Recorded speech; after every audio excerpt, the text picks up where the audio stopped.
And welcome, Hoosier fans, to another episode of the Doing the Work podcast. As tonight, we will analyze the Hoosier schedule that was released by the Big Ten last week. I'm your host, Jeff Marlowe, here with my co-host, Kathy Amos, and of Doing the Work, the newest show on the Back Home Network dedicated to covering IU women's basketball. And we're excited to be joined tonight by Amanda Foster of Inside the Hall, for whom she will be covering the Hoosiers this season. And as we do most shows, we start our show with our banner moment. Tonight's banner moment is the Indiana Marketplace, powered by Open Doors. Collaborate with your favorite Hoosiers on NIL opportunities. This new opportunity was announced on September 1st. So another NIL type endeavor for our Hoosier athletes. And our banner moment is sponsored by Home Field Apparel. Home Field Apparel has recently released a 6-piece Colts collection. So whether you want only IU gear or other college teams and now NFL, Home Field probably has something for you.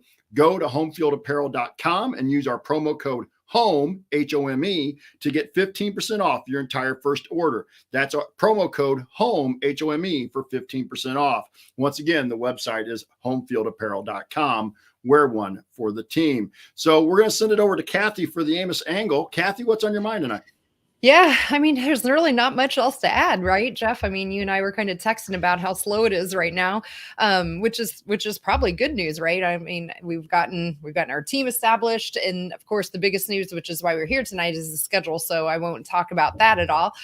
Just really excited. We're under the 50-day mark for basketball to start, and getting going with some fall sports here with soccer and football, and baseball is really getting into swing of things, at least I guess for some people. For those of you who don't know, I'm a Chicago Cubs fan, so we never really got into the swing of things this year. So just kind of biding time until we get to basketball season. Excited about the marketplace that you mentioned already, and I guess classes are well in swing. So I just really don't have a whole lot to add to the story tonight, I don't think.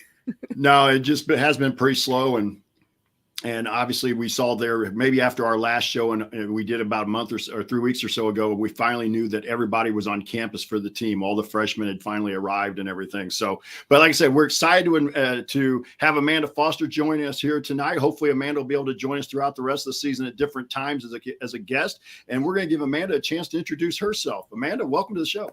Thank you. Thank you so much for being here. Like you said, I hope I can come back later in the season. I'm sure there's going to be a lot to talk about. I guess just to give a little bit of background. So I'm a junior at Indiana right now. Last season, I covered the women's basketball team for the Indiana Daily Student. So I feel like I am pretty well versed in the team. Now I'm with Inside the Hall, like you mentioned earlier, reporting on the men and the women. They haven't really had a solid women's reporter, to my knowledge, up until I showed up. And then I kind of pushed for it and was like, why not? Because I know them already and I know what to write about. And so now here I am, and I'm very excited to get going this season. Yeah, very excited to have you on Inside the Hall too. I'm a member over there as well too. So yeah, that's great. Yeah, excited to have you there. And also interesting, you said, you told us before we went on, you're from Maine. I am from Maine. That's correct. Yeah, and Kathy talked about the Cubs. I'm a Reds fan, and I know you said you're a Red Sox fan, so your team had a little better season so far. It's been up and down. Better than you guys, but I don't know. It's not great right now. Yeah. But what was the sports media program? Is that what drew you to Indiana? Yes. I remember coming on a tour in February, and it was cold and not a very nice day out at all. But then I got a tour of the media school, and I kind of learned more about the program, and that sold it to me. There's really nowhere else that I wanted to go after that. So, nice. Kathy, you got anything you want to ask Amanda before we head on to the schedule? No, I don't think so. The other thing, I guess, before we jumped on the show, Amanda did, which is part of why baseball is on the brain. She did share with me, I think your ultimate goal, at least right now, is to be a baseball commentator and do play-by-play. Yes, that is correct. I'm totally open to anything, obviously, but if I could pinpoint like the dream, then that would be the one. Yeah. Have you had the opportunity? I'm sorry, Kathy. I mean, just kind of talking about, have you had the opportunity to cover IU baseball at all? Yes, I did play-by-play for baseball and softball for WIUX last year. I did a few sideline gigs for Big Ten Plus for baseball. So I've been able to kind of get into it already. Yeah. All right. So let's go on in. Let's get into the conference, into the schedule here. And let's start with the non-conference schedule. And Kathy, I'm going to kind of throw it to you first. And I just kind of broke these down a little bit in terms of kind of the winnable games. I hate to call them, cinch wins, things like that. But obviously, we got some teams. But like Vermont, UMass Lowell, that's November 8th for Vermont, UMass Lowell on 11/11. Let's start with those two. Just kind of a couple, maybe games to get ready, because then the next game I think is one we want to spend a little time talking about on the schedule. But Kathy, what do you think of those first couple games? Yeah, so in really technically 3, if you want to count in an exhibition, if we really want to have that in there. They don't put it in the record.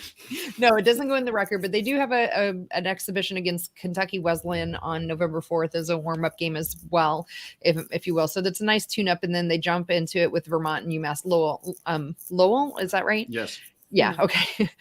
So last year Vermont was 20-11, so a respectable record there, and then UMass Lowell was 11-16. So definitely both games are ones that it should be good for the team to take and start gelling together. There's the thing, Jeff and I have been talking about a lot here in the off season, is there's so many new players. We've talked about the 4 freshmen coming in. We also have 3 transfers coming in.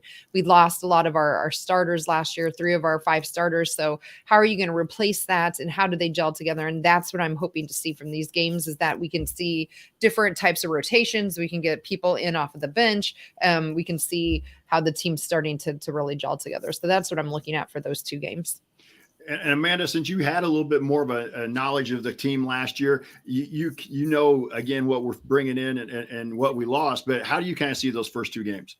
I mean, I think Kathy almost said all of it. I think really just a chance to see how the team is going to fit together, and who's going to be in the starting rotation and the starting lineup, and how things work, because obviously like the defense isn't going to be the same because they don't have Nicole Cardenio-Hillary, and even their offense is going to be different because they're probably going to have someone else starting as forward next to Mackenzie Holmes.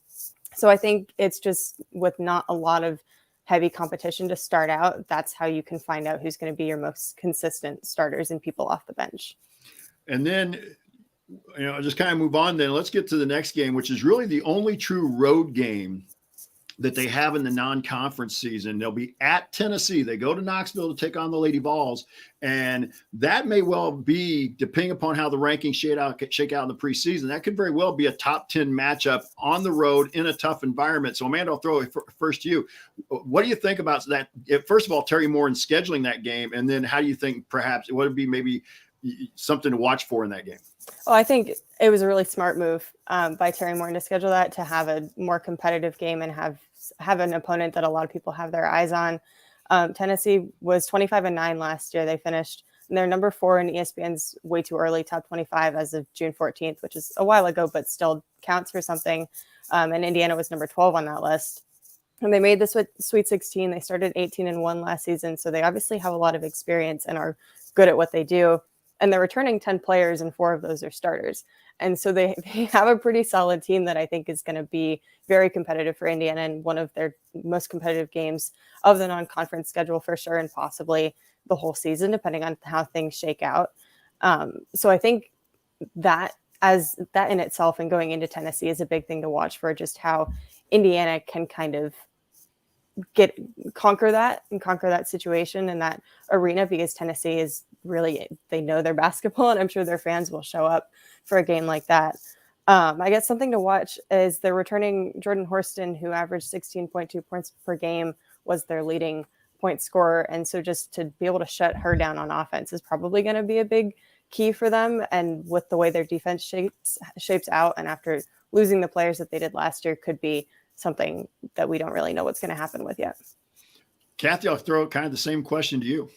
Yeah. I mean, Amanda just obviously is being trained very well. She hit everything right on the nose there. So yeah, they returned 10 players, and 4 of those starters, and kind of the opposite of us, right? Like we lose 3 starters, and we have 7 players that are new coming in, but yeah, they added 4 transfers on top of their 10 returning players as well. So plus a 5-star freshman. The interesting thing that I kind of picked out when I was looking at Tennessee is on their schedule, something that might help us both with Tennessee, but also with our Big Ten schedule, is they actually play at Ohio State on November 8th before they play us.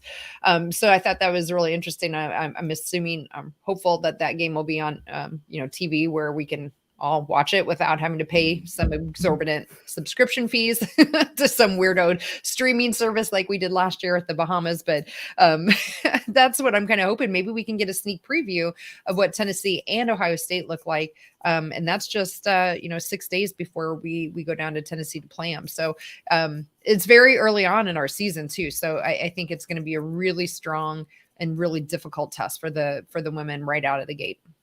Yeah, and I think that's the big thing I noticed is there's not much, and there's not a lot of rest. I realized we're not playing the level of competition in Vermont and UMass Lowell, but play on November 8th, then November 11th, and then you go to Tennessee on the 14th. So there's not much turnaround. You're trying to put new pieces of the puzzle into it. And I think they're going to be pretty good pieces, but you still got to figure out how everybody's going to fit, where the roles develop. The reason I really like this game is, and I know Terry has not been afraid to schedule people, but to go on the road to Tennessee, where you got to imagine that place is going to be packed. I mean, it's still Lady Ball basketball, and I just think that's going to really help them win or lose. Obviously, I want them to win, but win or lose, I think that helps them come later in the Big Ten season when they go perhaps to an Ohio State or an Iowa or a Purdue. And again, we've got a veteran team. They should be used to that environment anyway. But I also did feel, go back to last season, Kathy and Amanda, I just kind of throw this as a secondary question to you. I felt even in that UConn game and in Hartford, it kind of like, I don't want to say got rattled, but it was obviously a UConn crowd. And I just felt like that affected us a little bit. Yeah. I mean, I was at the UConn game. I traveled all the way to Hartford, and it was, nice. That in itself was an experience. But it was definitely very UConn centered. And I remember the little sliver of fans that were Indiana fans, and it was just totally outmatched. And so that, I think, definitely did rattle them in a way. And so, like you said, just this year, like they'll have the experience after that, and they go play Purdue, and obviously it's Indiana Purdue, and those fans are equally as crazy and outspoken, and and so it'll be, some of them have experience, but I think it is going to be one of the first big tests, and to see also whether or not Indiana fans show up at Assembly Hall, because we all know that the students don't necessarily take advantage of their free tickets the way they should for the women for all of their games. And so it'll depend. A lot of factors will go into it, but I think the crowd is going to be a big deal. Yeah. Kathy? Yeah, I would echo that. I think that's really just a great point. Going back to the UConn game, you're right, Jeff. They did seem a little bit rattled going into that, and we had a very veteran team last year. And so while on paper they're veteran, again, we don't know how they're going to come together. So I think this will be very interesting to see how they come together in a tough environment like this, which I fully expect that it will be. So yes, win or lose, I think we're going to win from it, if that makes sense. and then we come back to home and play Bowling Green on the 17th and Quinnipiac on the 20th. So again, I kind of like what Terry's doing here, and Kathy, I'll throw this to you more about is but the fact that the schedule here early, a lot of games, but they're almost like a Big Ten schedule. They're playing, they get 2, maybe 3 days off to prepare. So I think Terry was maybe trying to make sure that she has the team kind of in that mindset, play, couple days, play, just like you would almost in the Big Ten. Yeah, absolutely. So 3 days after Tennessee, we come back home, play Bowling Green. 3 more days after that, we have Quinnipiac coming in, and then 5 days after that, which we'll get into those games, we go on the road. So again, you don't want to overlook anyone, and both of those teams, Bowling Green barely were over 500, but Quinnipiac was 21-12. And if we remember, I can't remember who we played last year. We went on the road that was close to Mac's hometown. They gave us some trouble too. So, I think it's important too in these games that they don't overlook anyone, because you just never know.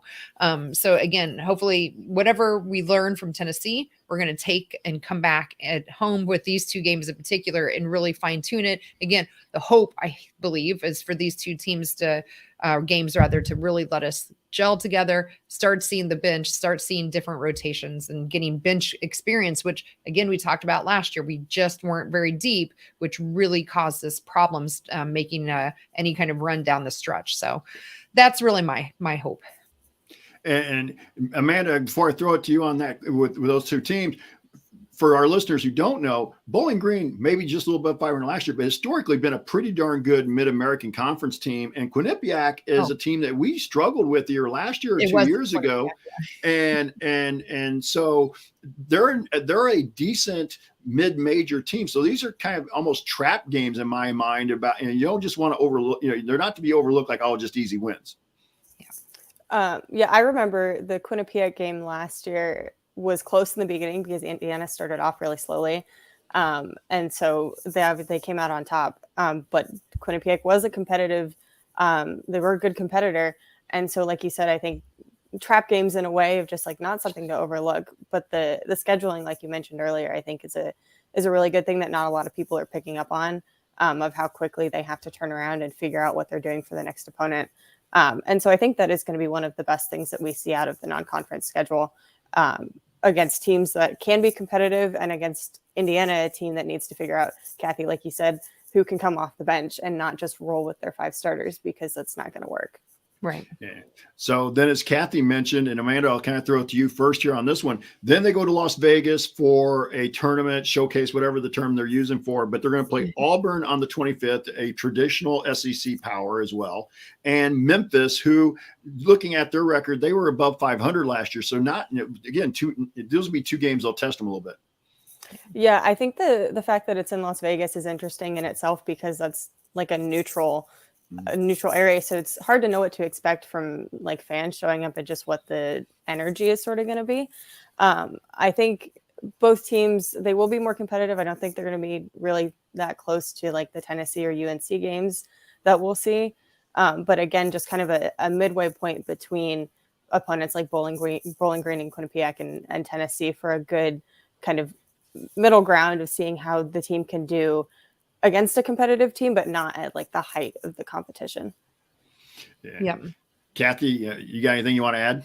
No, not really. I mean, the only thing is that I was a little surprised when I saw Auburn on there, and especially after I looked up their record last year. They only won 2 conference games last year. So, just not a really strong team to be bringing into any. I don't think it's really a tournament, right? Because it didn't look like it's whatever they're calling it, the invitational. But so that was interesting to me. But again, you just never know. I couldn't really find much on what Auburn has coming in. So you never know if teams have a bunch of reloading going on, and you don't want to be taken off guard and just look at the record from last year and go, oh, that'll be an easy right game. Let's look ahead to Memphis. So again, kind of like a situation, we don't want them to be trap games. And I think Amanda made a great point, having that neutral court experience is really good to get at this time of the year too, to close out their November schedule. Busy November. Yeah. And then Kathy, I'll throw it to you with this one. Then perhaps maybe at least the marquee home game in the non-conference schedule. North Carolina is going to come in and expect them to be a top 10, maybe a top 5 team coming in for the Big Ten ACC Challenge game at Simon Scott Assembly Hall. So Kathy, I'll throw it to you and just give you an opportunity to talk about that game with the Tar Heels.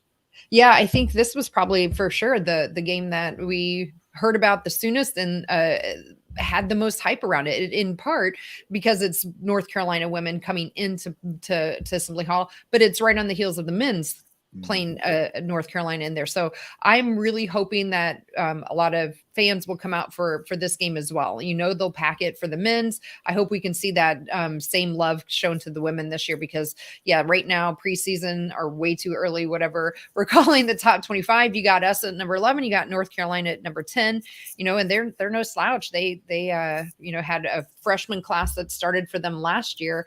That was, the second in the nation. They had 3 McDonald Americans on there. They made it to the Sweet 16 last year, and they returned top 4, their top 4 scorers from last year too. So, they're ranked preseason number 10 for a reason. And I fully expect they'll be at that same place, come December 1st when they roll into Bloomington. So really just a fantastic challenge. And I'm hoping, again, fans come out, pack the hall, and really support the team to get through this game, because it's going to be super important. Yeah, and I felt like that was, we talked about this in the offseason in one of the shows, and Amanda, hopefully, we'll kind of fill you in, that Kathy and I, we kind of looked at this as far as kind of had like 4 teams we thought we'd see based on where IU finished and where the AC stands were. We were kind of hoping maybe for a Louisville or Notre Dame ACC Big Ten matchup, but didn't work out that way. But North Carolina was one that we had talked about in that offseason episode. You were there last year when NC State came in, kind of a revenge game, type game for them at Simon Skjodt Assembly Hall. So can you speak a little bit to maybe what the crowd was like for that game, and then kind of piggyback off of Kathy and just tell us what you think about that Carolina game? Yeah, I'm going to have to try to remember. All the games kind of like blend together in my head. Let's see. I remember the crowd for the Kentucky game because that was super early on, but NC State as well.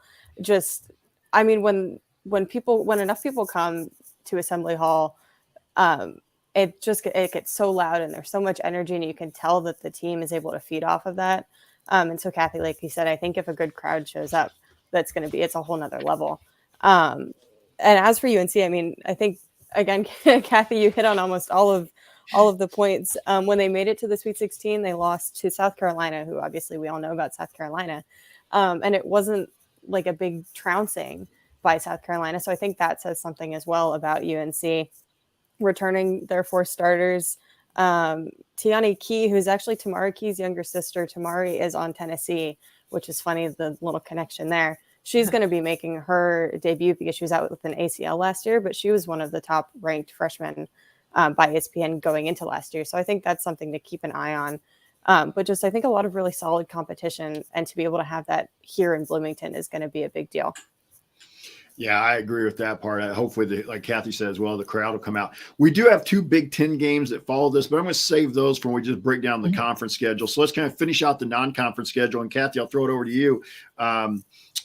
Morehead State on December 18th and Butler on the 21st. Now, there's a little bit of gap between the Big Ten games and those two, because I imagine it's finals week in there at one point. So they usually don't play during finals week. But Morehead State, Butler, probably 2 teams, at least record-wise, that are not being thought of as top of the level of their leagues. Right. Yeah, I know Butler only won 1 game all of last year. Do you have Morehead State handy, Jeff? I didn't find much on. Morehead State was the one that won 1 game. I think Butler had more than. Okay. I just pulled up Butler, and oh really? They won 1. So Morehead State as well. I had to go to 2 different places that I thought maybe I pulled up the wrong year, but yeah. So they both have collectively together, they won 2 games. So yeah, I mean, again, we don't want to overlook teams and whatever. You do have that 10-day gap in between the last Big Ten game on the 8th to the Morehead State on the 18th, but. Again, hopefully everyone's still healthy coming out of these games, and we're really just fine tuning at that point. And Amanda, just kind of all of that, you kind of maybe sum up, give us your thoughts, what you just kind of think of the whole of the non-conference schedule. Yeah, so we've touched on it. I think it's a good chance for the team to see how they're going to fare in sort of a quick schedule with only a few days in between their opponents. But overall, like my first impressions of it were that it's not that difficult outside of UNC and Tennessee and maybe the Las Vegas games. A good chance for a lot of new players to hopefully get some experience and see how they gel with the older players. Fingers crossed, since there likely won't be a lot of tough opponents, that people won't get hurt playing too many minutes or doing things that they don't need to be, if players can come off the bench. So I think that's, there's a lot to look for Indiana to bring in the non-conference schedule, but there's not necessarily a lot to look for in the teams that they're playing, if that makes sense, where a lot could come out of it, but it's hard to kind of predict because we just don't really know a lot. Yeah. And I'm looking forward to see if we develop that depth that we talked about. And Kathy and I talked a lot about in the off season. We talked about last season. I know, Amanda, you covered the team last year, and I know you had to see the fact that we only basically went about 6 deep. Yeah. I really hope. And the other thing I'll be interested in seeing, Kathy, I'll throw this over to you as well, is what kind of changes are we going to make? Terry Moore has always built her foundation on defense. This may not be quite the defensive team we've seen the last 2-3 years, but so will we play a little faster paced offense with all the guards and hopefully the 3-point shooting we've added, or will it still be kind of a grinded out defensive mentality first that we'll see from the Hoosiers, Kathy? Yeah, we've talked about that and trying to guess what's going on with Coach Moore. And I still think they'll be very defensive minded. I do, but you're right though. It's not going to be like last year's team. I don't think they're going to, we've lost obviously Nikki and Allie in particular, but Alexa Gulbe was also a fantastic defensive player too. And just losing those three defensively is going to be, I think, hard for the newcomers to really get up to that level. Now, what they do bring, to your point, is offense, right? I think specifically, we've talked about Sarah Scalia coming in, who could just shoot the lights out of the ball, right? Like she actually made more 3-pointers than Caitlin Clark did last year, which is, I knew everyone was focused on Caitlin Clark. I think that really, because of that, overshadowed Sarah. And I think Sydney Parrish can really create some offense too on her own. So I think that we're going to see maybe more balance this year between offense and defense. Maybe the defense goes down a little bit, but I think our offense is going to come up. So that's what I'm hoping we'll find out, as we get through November and December here with the team. Yeah. And Amanda, have you had a chance to see any practices? Have they started official practices yet? I was trying to look that up today. I couldn't find anything. I have not heard anything, not to my knowledge. The media day is next Thursday, I believe. And so we'll be able to talk to players and coaches for really the first time. Over the summer, we were able to talk to a few of the men's players. But that's really the first time we're going to get to talk to anybody from the women's team next week. So I'm just as in the dark as everybody else, I guess. Yeah, that's fine. I just wasn't sure how much. Then. Yeah. And I think that's one of the things that, Kathy kind of hit on as well, is like, and Amanda, I'll give you a chance to chime in on this real quick as well. But you covered the team last year, and I know you watched them the year before that, but kind of the same question. Do you think we'll see maybe a little less defensive focus and more on the offensive side, or is it still going to be Terry Moore and we're going to play defense first and then we'll worry about offense? I guess I wouldn't be surprised if they do kind of go with a defense first mentality, but it's going to have to be so different than it was last year, because you're not going to have Nikki at the middle of the court pressing everybody, because nobody else can do that on this team. Right. And I have no doubt that they're going to play just as tough and as gritty as they did defensively last year. But I think, Kathy, like you said, there's a good chance for there to be a lot more balance on the offensive end because of all the talent they're bringing in. And I just wrote about Scalia compared to Clark in one of my most recent articles, and going through the statistics. And it's like, why were people not talking about her more?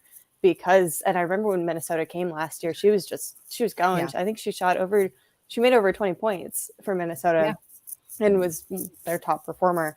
And so I think there's a lot that's going to be on her offensively, but I think as a whole, the team has a lot of potential to do more on offense than they did last year. Yeah, I totally agree. And I think if Scalia plays the way she has, and if we can get some more some better 3-point shooting, even from a Sydney Parrish, but even from some of the returners that we have, I think that this team's ceiling gets much higher. I think the floor is even high. The floor is about the same where it was last year. I think you're going to be seeing us, being competitive with nationally ranked teams. You're going to see us in the mix of the Big Ten title. But if we can shoot the 3-point shot a little better, it makes our ceiling so much higher to where we were. So let's talk about the Big Ten schedule. I wanted to kind of break it down, and I'm actually going to kind of throw it to Kathy. I'll throw it to you first. Let's go through the first 4 games, because we'll just kind of break it up almost like quarters. The first 2 are in December: Illinois, Penn State, and then right after Christmas, and that was at Penn State, by the way. Then they go to Michigan State on the 29th and have Nebraska on New Year's Day. So those are the first 4 games. Illinois is at home, by the way. But realistically, 2 of the first 3, in my opinion, Illinois, Penn State, bottom of the league. We can't overlook them, but they're bottom of the league. Michigan State lost a lot as well. The team I'm worried about in this stretch is Nebraska, because to me, that's a team that's on the rise. And Amanda, I'm going to ask you or Kathy, I'm sorry, I have to throw it to you first and kind of break down those first 4. Yeah. So we have Illinois. Yeah. They only won 1 conference game last year. They're not really projected to bring a lot more to the table. Penn State only won 5 conference games. So, if we're going to start out here in early December, so those are the 2 games that you alluded to earlier, Jeff, that are kind of sandwiched in our non-conference. So that's on December 4th and December 8th. If you're going to have 2 teams to start out with, I'm kind of happy to have those as our first 2 Big Ten teams kind of smushed in there. The Michigan State one, you just don't know, right? I mean, they did beat Michigan last year, but they did lose a lot. So they don't seem really projected to be in any contender to the conference title. But again, like, they're one of those teams that if you go into Michigan State, especially this one be on the road, you better watch out. And then, to come home on New Year's Day, then and play Nebraska just 2 days later, right? Yeah, we have the 29th Michigan State. Yeah, they have to be ready for Nebraska. Nebraska is returning a lot of players, and they are going to be. I think they're going to be right up there in that conversation that if people just don't watch out for Nebraska and overlook them, they're going to get beat by them, even if it is at home. I think Nebraska is a team that everybody toward the top of the Big Ten better pay attention to, because I think they're going to be in the mix. Amanda, kind of let you break down those first 4 games in the Big Ten conference. Yeah, I like Kathy said, I think the first 2, even the first 3 Michigan State are not too big of a concern. And obviously you don't want to just jump right past them. But I think Indiana will have the ability to be just fine in those games. The one thing with Illinois is that they do have a new head coach. And so it's kind of hard to tell, you don't know what she's going to bring in and how things have gone in the offseason and everything. But I still don't think that is going to be really a lot of big news. And having them at home is just going to be another leg up for Indiana. Just from a basketball fan standpoint, I'm really excited for Nebraska. Because I remember them last year and they were competitive. Yes, and they beat us. I remember that was Valentine's Day and I was sitting in the media school and just thinking, what's going on? And how are they doing this? But they did it. And they looked really good, and they looked good in the Big Ten tournament. And I think with their returning 5 starters. And so there's a solid core there. And if you can keep that, they could do a lot. And I think, Jeff, like you said, a lot of people need to be looking at them maybe more than they are, because you look at the top 3-4 teams and Nebraska's like the 5th, and, they could easily be up there. Yeah. So then the next 4 games for our listeners and the people who are watching us here live on YouTube, at Northwestern on January the 8th, home with Maryland on the 12th. And I'm going to come back to that in a second. At Wisconsin on the 15th, and then Illinois for the return trip to Illinois on January the 18th. Northwestern may be in that middle of the road, so I definitely don't want to overlook them on the road. But Wisconsin shouldn't be very good still. And again, we already talked about Illinois a little bit. But Maryland, the only time we play Maryland this year, back in Assembly Hall, we beat them for the first time ever last year in Assembly Hall, then turned around and beat them in the Big Ten tournament. So, and everybody thought Maryland might be in trouble because they were losing people left and right to the portal, but Brenda Fries did a really good job of picking up people in the portal. So, they're going to come in here. So this is a game that, in my view, is going to be a really nip and tuck game. But you got to, if you want to be in the mix at the end of the year in the Big Ten, one of these teams, especially us at home, probably needs to win this game. Amanda, what do you think about that? First of all, those 4 we talk about, but especially Maryland. Yeah. Again, it's just a game that I'm very excited for, with the way that Indiana played against Maryland last year. Just every game, you knew it was going to be exciting. And with the history behind the 2 teams, that just adds another level. I remember looking at the transfer portal news, and obviously Owusu and Reese are both gone now, and they were 2 of the biggest keys to that Maryland team. And I was the whole beat at the IDS, we were all kind of sitting there and it's like, what's going to happen? But then you get 8 new players brought in. One of them being Abby Myers, who played for Princeton at Assembly Hall and had a very good game against Indiana. I think she's going to bring something new that obviously is, totally different from Maryland than we've seen. And so I think there's a lot of unknowns for that team just because of all the newcomers. That makes it hard to prepare for and hard to predict what's going to happen. But just knowing, for me at least, seeing Abby Myers against Indiana last year and knowing that she's going to be on that team this year is going to be a big deal. Mm-hmm. Yeah. Kathy, same to you.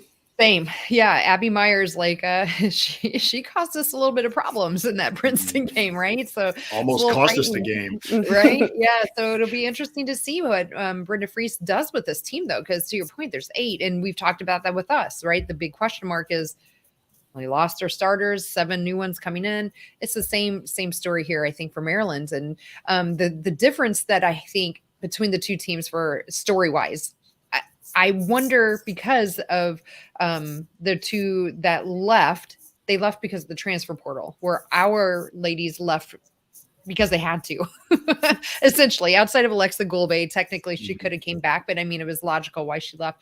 So it makes me wonder what's going on within that program. Was it just those 2 didn't gel in the program? Is there some other problems going on?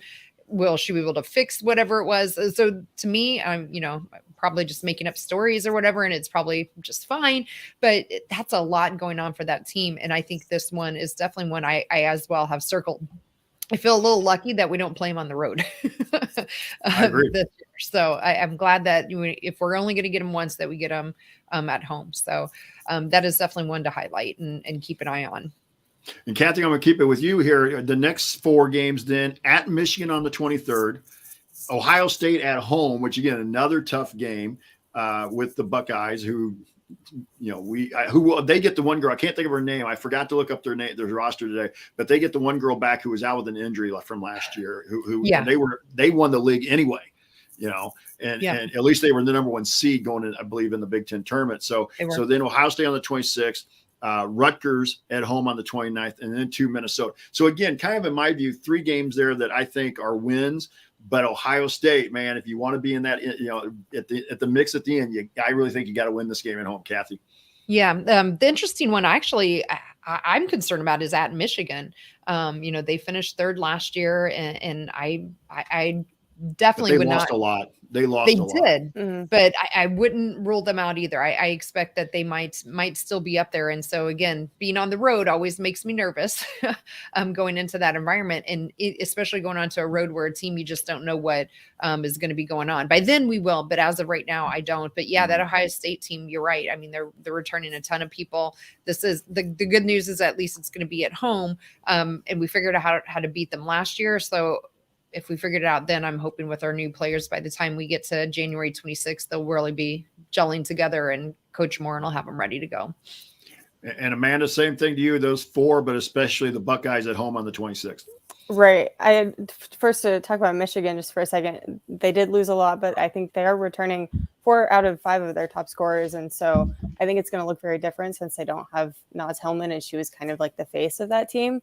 But again, not a team to rule out, especially in the environment that Michigan has. And if they're having a successful season so far, when Indiana gets there, everybody wants to beat Indiana if they're going to be living up to the level that everybody thinks they will. So something to definitely keep in mind. And then Ohio State, again, they have so many good players back. And 3-point shooters, defenders up at the post is just, I feel like they kind of have sort of the whole package again. And so definitely one of the biggest games on the schedule to watch, and a game, the team that Indiana is really going to have to play hard against and figure out how to beat again. Yeah. And then really these last 6 games become the key stretches, almost like the men's schedule when you really think about it. The men's last 5-6 games, and then the women actually ends up being pretty similar. So let's start with at Purdue on February 5th, then Iowa on the 9th at home, and then back to Ohio State on the 13th. Amanda, I'm going to why don't you break down those first 3, and then we'll throw it to Kathy. Yeah. So Purdue's first, correct? Yes. Yeah. Yeah. At Purdue, home with Purdue. Iowa, at Ohio State. Gotcha. I think Purdue, Indiana is going to be big just because it's Purdue, Indiana, and everybody, there's so many fans and there's so much excitement around that. And it's also going to be big because Purdue, obviously the contest last year, both of them were close. Both of them were exciting. Purdue was able to play up to Indiana's level, or Indiana played down at some points, depending on, where you were at in the game. It all depended. But I think that has the potential to be just as competitive this year.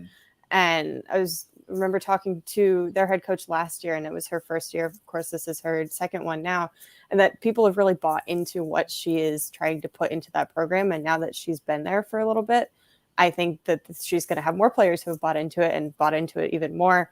And so it's going to be a lot. And especially going there is going to be a huge environment, because last year it was a huge environment. I think they were doing some sort of promotion for the men's team, but anyway, they got people there. And so that was a big deal, and they went into overtime. And so I think it's going to be a lot to look at. Iowa was next. Yep. I was next at home. Iowa, 2 words, revenge games for Indiana. And that's like the first thing I think of, because they didn't beat them last year. Caitlin Clark is coming back. Obviously now Indiana has Scalia. So there's your battle at the 3-point line. And I think there's a lot of emotions surrounding that, at least for the fans and probably for Indiana as well. And for Iowa, because they don't want to lose. And Iowa's expected to be really good again this year. They have Sonano again, and Indiana couldn't put a stop to her which is something that they're going to have to figure out how to do if they want to win. Because if you have Clark and Zanano doing what they did last year, it's a whole beast in itself outside of everyone else on the team. So just a very, very much a lot of competition and a lot of emotions and high stakes for those games. And then, of course, go back to Ohio State in Exactly. a very tough environment. Yeah. I mean, we've already talked about what their kind of personnel is like and stuff. So I will say this about Katie Garrett. Katie Garrett's the head coach at Purdue, former Purdue player, Indiana Miss basketball here in the state of Beech Grove. When Katie played, Purdue was up here, IU was down here.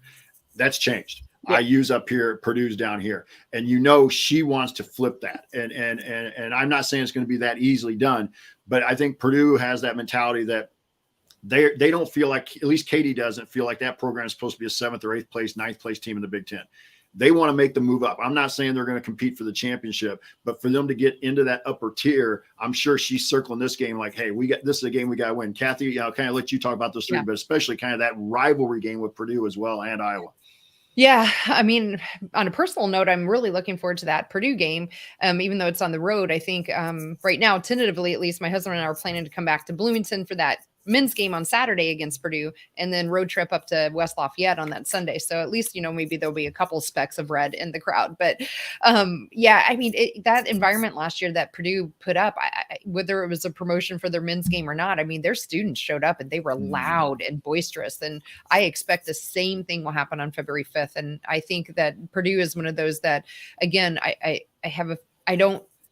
don't know what people are, but I feel like they might be being slept on in the Big Ten. I think that they could really take a step forward, as you mentioned, the second year under that coach. And, I think the expectations probably externally aren't there for them, and that they could really surprise some people. So again, better be ready for them always. Whether they're projected to finish 1st or 14th, you have to be ready for these rivalry games.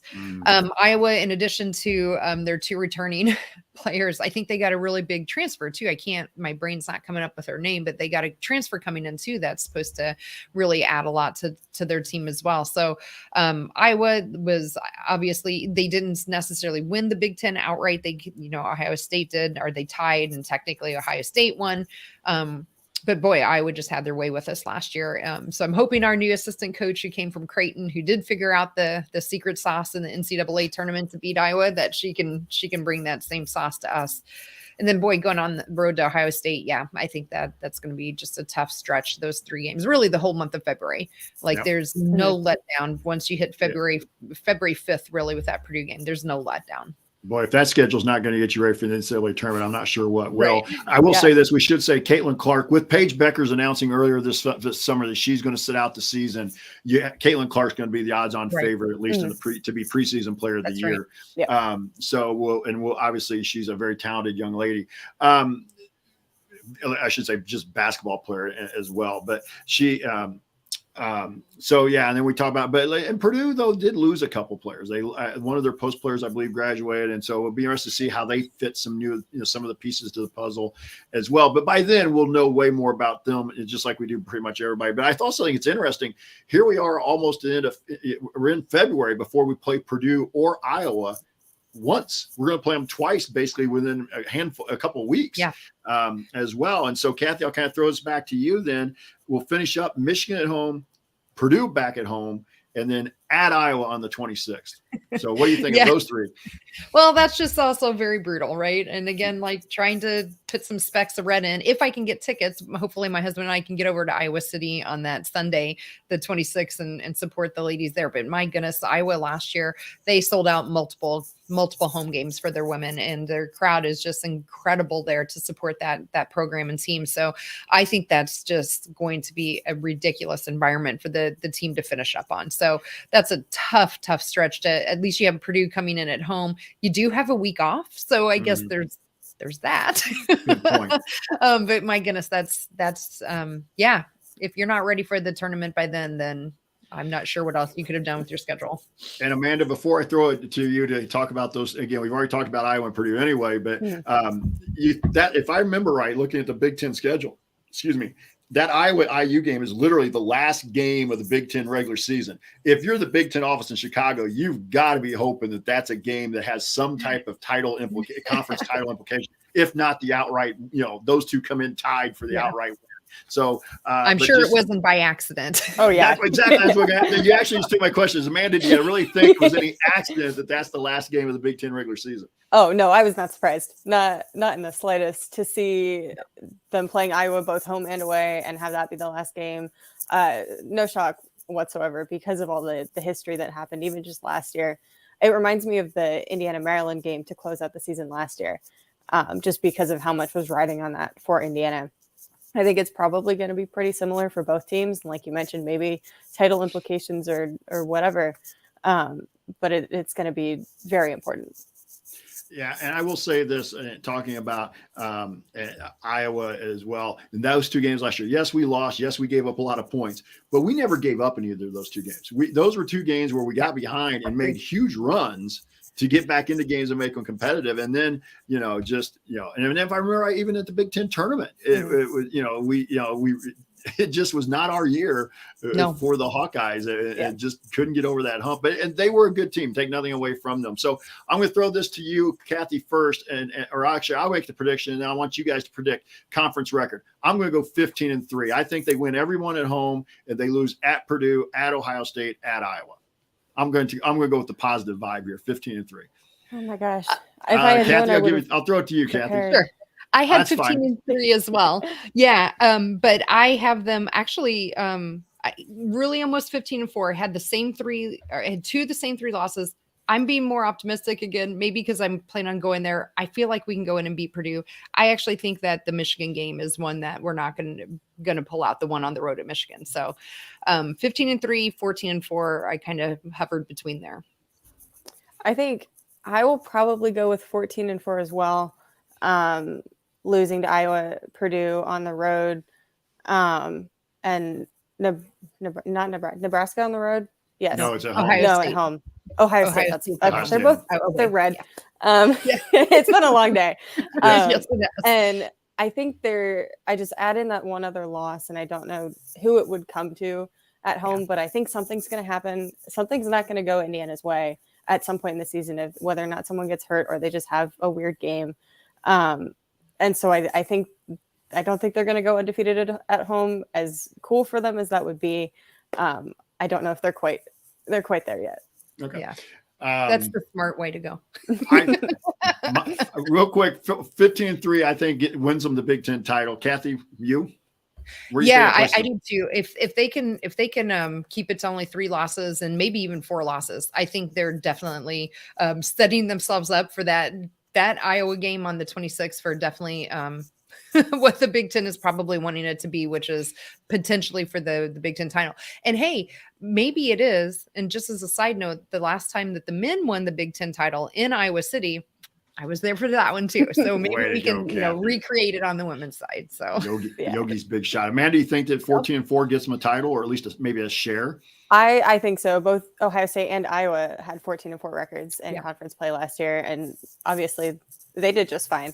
And so I think if you can get 3-4 wins or 3-4 losses, not wins, then I think they'll be fine. They'll at least be at the top and solidly set up for NCAA.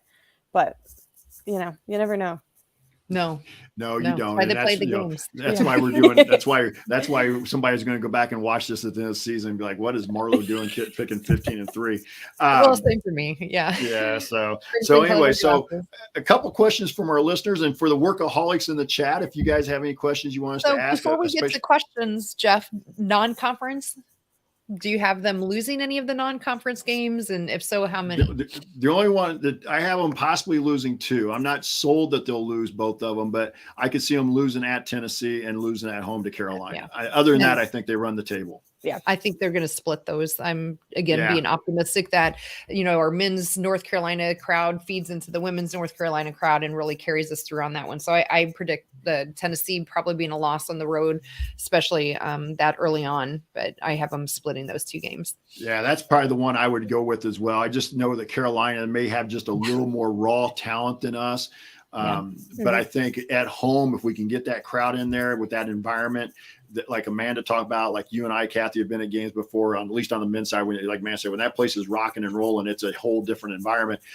So I would say I'll go with 4. That's why it puts me at 4 losses overall for the season. But again, I could see them.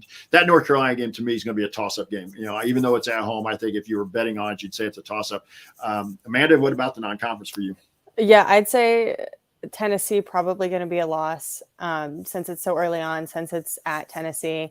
UNC, again, a toss-up. And I don't want to put all the pressure on the fans, but I think a lot of it will come down to the fans and the environment.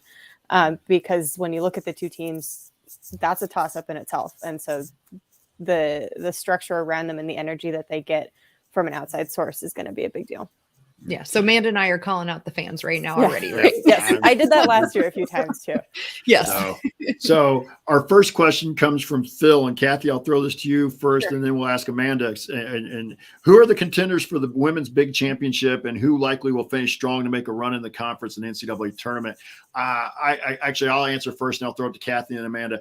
To me, the top 4 are IU, Iowa, Ohio State, Maryland at this point, but I think Nebraska is dangerous and can be. To me, they're the one that can get in there and make some, be a spoiler maybe if they don't get, for the title. Purdue to me is the one that I could see making a run late in the season and making it to the NCAA tournament. Who did you have your top 4 again, Jeff? IU, Ohio State, Iowa, and Maryland. No order right there. Obviously, I just said I pick IU to win the league, but to me, those are the 4 teams battling it out for the title. Yeah, same for me. And I have Nebraska knocking on the door of that. I mean, Nebraska's preseason as well, top 25. They were ranked 24th and whatever, however long ago that was now. But I still think, and then don't sleep on Michigan and Purdue in my thoughts. Amanda? I've got, Indiana, Ohio State, Iowa. I'm going to say Nebraska instead of Maryland. I'm going to flip those 2. I just feel really good about what Nebraska is looking like. Again, I think Purdue and Michigan could be set up later in the season once they kind of get things underneath them and once they sort of get going to be able to come in and at least solidly compete. Yeah. And the one thing I haven't done really, I've looked at obviously Indiana's schedule. I haven't looked at the other team's schedule, right? Like I'm looking at our schedule and I know we got a little lucky with some of like the no Maryland on the road, no Nebraska on the road, but boy, we really have a tough February. I don't know. Like Ohio State last year actually had a pretty easy schedule from a conference perspective, which really helped them lead to that share of the conference title. I don't know about that with the other teams. So I'm strictly making my predictions, whatever you want to say, based on what I expect from strength of those teams. But, I think that the Big Ten, it's still not, top to bottom. You have still a lot of bottom teams that we don't have to worry about too much yet. Maybe that's an episode we need to do is kind of look at the overall Big Ten, at least the contenders and see what their schedules play out like. Amanda, I'll throw this one to you first. Phil wants to know how many IU players make all conference and will we have an All-American? So I asked you first and then we'll go to Kathy and myself. I just asked the question. I don't. Yeah. It's like, oh my gosh. Phil, if you're still listening, that is a tough question. That is a hard question. I expect big things from Mackenzie Holmes. I think she could make all conference. I think she could have last year if she wasn't injured. And so I can see her. If Scalia can perform the way she did last year, I wouldn't be surprised if she's also all conference. Let's see. I feel like that might be maybe Grace Berger, but kind of it's so hard to tell because you don't know how anyone else is going to perform either. And I would say Mackenzie Holmes has a shot at All-American depending on how the season goes, but I wouldn't rule her out as of right now. Yeah, that's kind of where I am. I think definitely I think Mackenzie assuming again no injuries like we had last year, right. I think all conference seems like a pretty easy, safe bet. I think she could definitely knock on the All-American door. I don't know enough about Sarah and her total game to know if she can knock on the door either of all conference. Grace, I'm expecting a little more from her, just again because it's like her 17th year coming back, and it's like she's got all this experience, and she didn't have to come back. She really could have made a shot at the pros, and she's put some expectations on herself, working on the outside shot. I may be expecting a jump from Grace that will maybe put her into that all conference talk. Yeah, and I think that's where I'm at. Mackenzie and Grace would be the two I would look at, and I think a lot of that is going to be. But it also comes down, and Phil didn't say per se in the question, if we're only talking like first team all conference, like five, then it's hard to get two people on an all conference team, especially with this. You talk about Siniano and Caitlin Clark and the girls at Ohio State.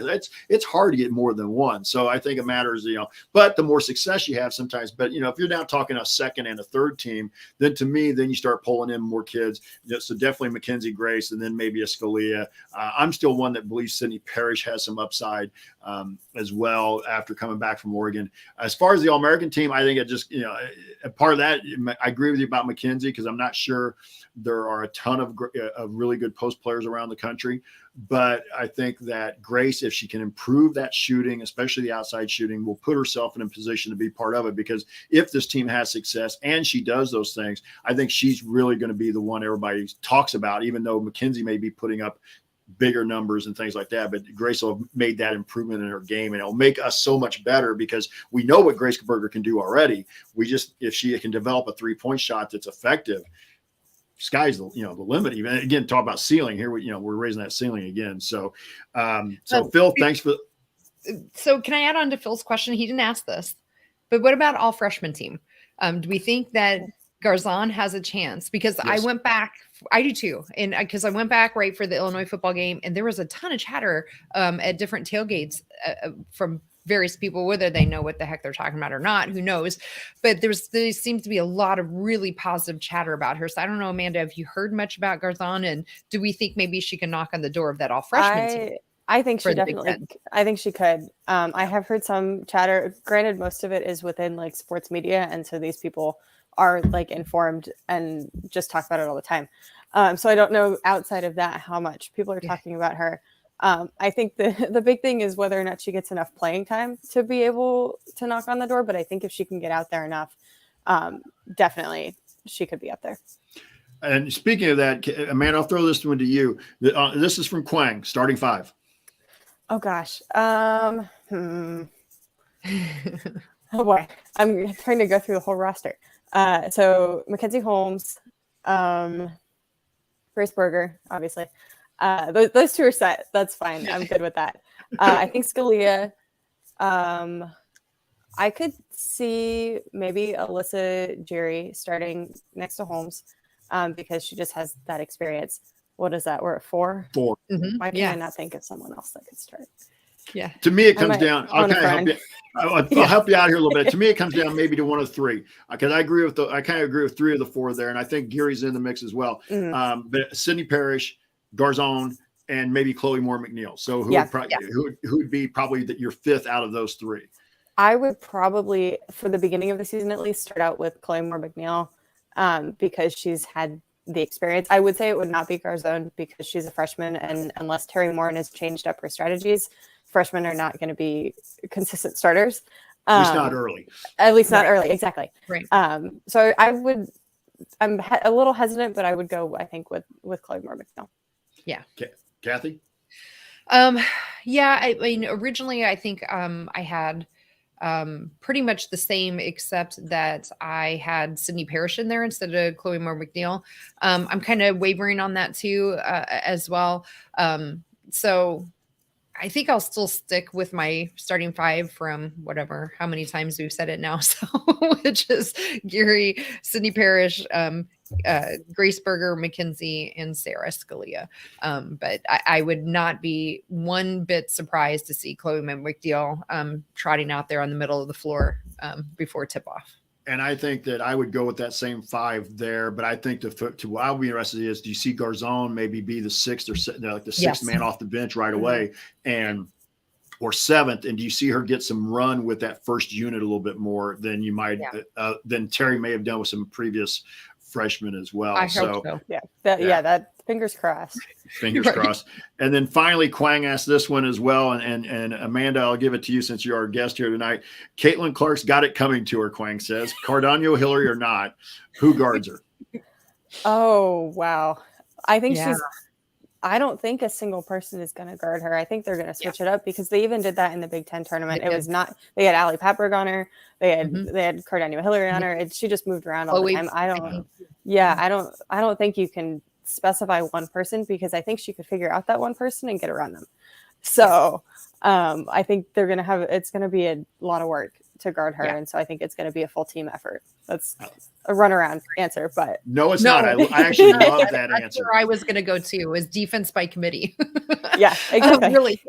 And the part of my reason too is I don't know, like in theory, maybe you think, okay, you're going to match up your 3-point shooters against each other in Sarah Scalia, but I don't know a thing about her defense, and I just don't think she's going to be able to defend her. So I kind of ruled her out. I was leaning towards Chloe McNeil. If we're going to see the bulk of the minutes of someone guarding her, that's where I kind of immediately went. But I don't know, Jeff, what are your kind of thoughts on this question? I agree with all three. I agree with both areas. There's going to be a committee here of players to guard her. The one I'd be interested to see is not for a full 40 minutes, obviously, but do you put Grace Berger on her for a little, just because Grace may not be the fastest kid defensively, but she's tenacious. And I think with experience, I also just kind of really enjoy seeing that matchup of ideally kind of the two best offensive players matching up against each other. Yeah. Well, I think the thing that we saw with Caitlin Clark last year is that if you can kind of get to her by being tenacious and, the way that Cardano Hillary guarded her, just like annoying her, I think that can do a lot to her and cause her to commit fouls and everything. And that's why I wouldn't be surprised if we did see Grace Berger on her for part of it, because I think her attitude could do that. Yeah. So in the chat, Tony Stuckey, in case you didn't see it, just get physical with her. So he's not wrong. So exactly.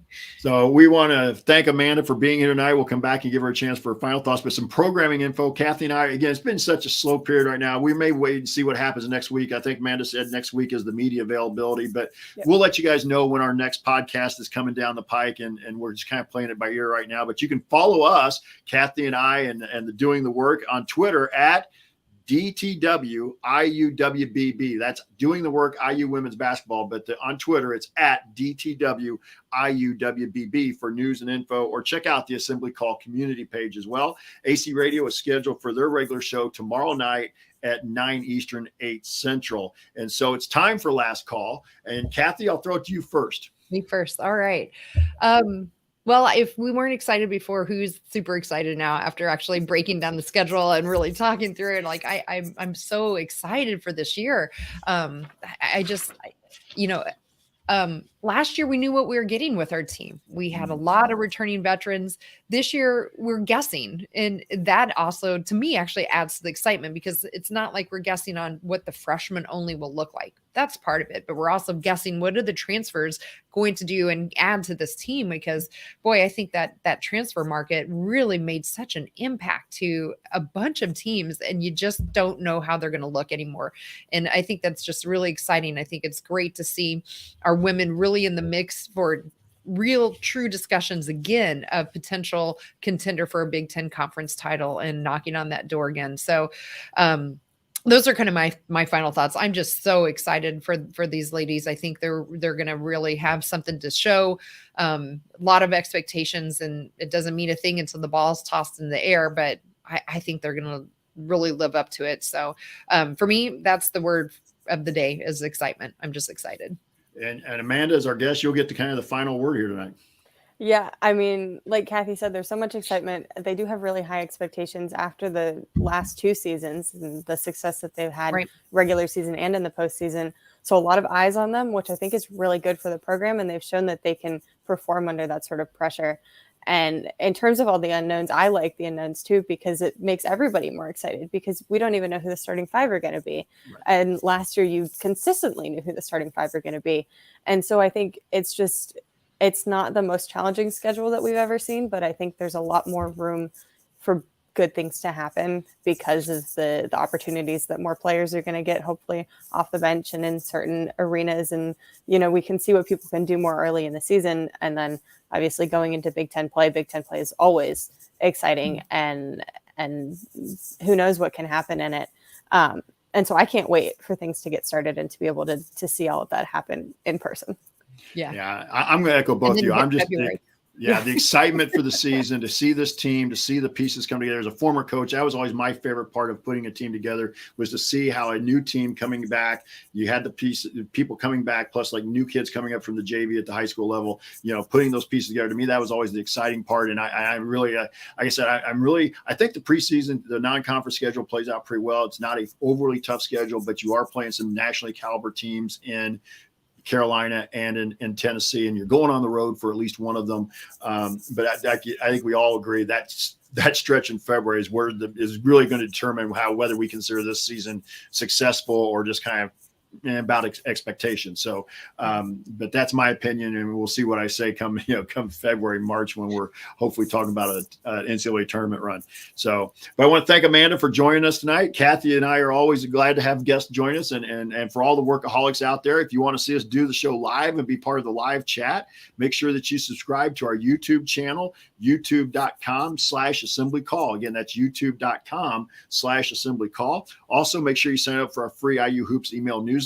It comes out every Sunday and after every men's basketball game. You can join for free today at join.assemblycall.com. Again, that's join.assemblycall.com. Special thanks to John Ringer. And we probably should have put this out earlier, Kathy, even though we've been doing some stuff on Twitter. Special thanks to John Ringer of Rig Design for designing our new logo that if you're watching the YouTube broadcast, you can see in the upper right-hand corner. That is our new logo. We've shared it a little bit on our Twitter feed as well. So we actually John gave us 4 designs that we can use off and on throughout the season, but this is our primary logo, and we just want to this is one of our logos. We have another one that has as well with kind of a microphone look to it, but we're really excited about the work that John's done for us. And again, we also are looking to, in the future, we may also have our own YouTube channel. So there's some things we're trying to do a little bit along with the Back Home Network here as well. But I want to thank Amanda Foster from Inside the Hall and formerly the Indiana Daily Student for joining us, and especially since she has background covering the women on a regular basis.